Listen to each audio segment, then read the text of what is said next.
High, easy to cook সেমাই। প্রথমে কাজু, কিশমিশ, বাদাম এগুলো ভেজে একটা বাটিতে উঠিয়ে রাখলাম। দেন একটা সাইডে দুধ বসিয়ে দিলাম গরম করতে, আর একটা সাইডে এখন ভেজে নেব সেমাই। আমি ঘিটা দিইনি, অ্যাকচুয়ালি ঘরে ছিল না তাই ঘিটা দিইনি, তো আমি রিফাইন দিয়েই করেছি।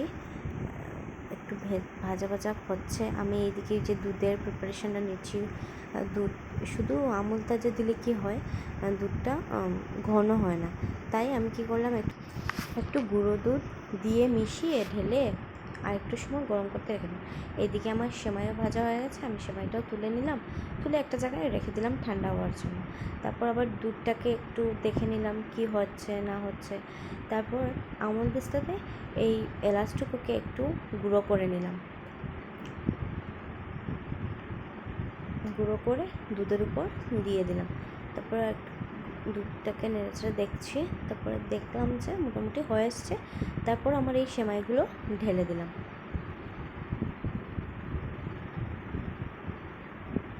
সেমাইটাকে ঢেলে তারপর একটু ওয়েট করার পালা, সেদ্ধ না হলে তো আর খাওয়া যাবে না, তাই একটু সময় ওয়েট করলাম। ওয়েট করে যখন দেখেছি মোটামুটি একটা সেদ্ধ হয়ে গেছে, তারপর ওই যে বাদাম যে ভেজে রেখেছিলাম ওটা দিয়ে দিলাম।